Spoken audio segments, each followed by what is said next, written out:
नागपूरसाठी दिले आणि सर्वात जास्त यातला 3.5 कोटी रुपये आपण आज दाब्यात खर्च करतोय। दाब्यामध्ये मला कोणाला बोलायचं नाही, पण दाब्यामध्ये 10 वर्ष झाले काँग्रेसचा आमदार असताना अजून धडाचे गटर लाईन नाही, डांबरी रस्ते नाही, चांगलं उद्यान नाही, 6 मीटर इलेक्ट्रिकचे पोल नाही।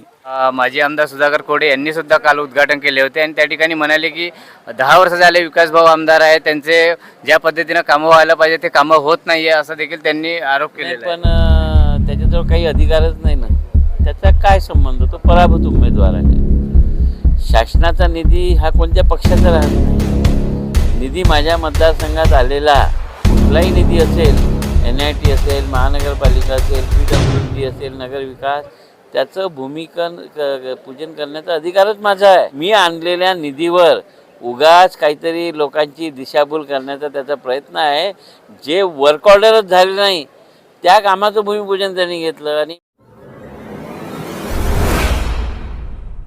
नमस्कार, मी श्याम देशकर, आपण बघत आहे हिंद भारत डिजिटल। पश्चिम नागपूर भागातील अनेक ठिकाणी डांबरीकरण रस्त्याचे भूमिपूजन विकासभाऊ ठाकरे यांच्या हस्ते आज झालेले आहे।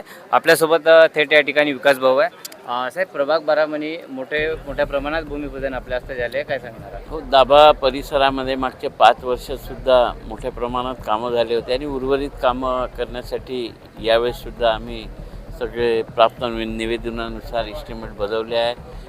फंड निधी उपलब्ध झाला आहे, एक एक करून भूमिपूजन होत आहे आणि आमचा प्रयत्न राहील की या भागातले पूर्ण कामं व्हावे। डांबरीकरण, गटर लाईन, ज्या गोष्टींची जनतेला आवश्यकता आहे, समाज मंदिर, गार्डन, हे सगळं व्हावं असं माझा प्रयत्न आहे। ज्या परिसरात आपण आज न्यू शांतीनगरला उद्घाटन केलेलं आहे त्याच ठिकाणी माजी आमदार सुधाकर कोडे यांनी सुद्धा काल उद्घाटन केले होते आणि त्या ठिकाणी म्हणाले की 10 वर्ष झाले विकास भाऊ आमदार आहे, त्यांचे ज्या पद्धतीने कामं व्हायला पाहिजे ते कामं होत नाहीये असं देखील त्यांनी आरोप केलेला आहे। पण त्याच्याजवळ काही अधिकारच नाही ना, त्याचा काय संबंध? तो पराभूत उमेदवार आहे। शासनाचा निधी हा कोणत्या पक्षाचा राहत नाही। निधी माझ्या मतदारसंघात आलेला कुठलाही निधी असेल, NIT असेल, महानगरपालिका असेल, PWD असेल, नगर विकास, त्याचं पूजन करण्याचा अधिकारच माझा आहे। आणि की तो सभागृहात बोलून निधी आणत नाही, पण मी आणलेल्या निधीवर उगाच काहीतरी लोकांची दिशाभूल करण्याचा त्याचा प्रयत्न आहे।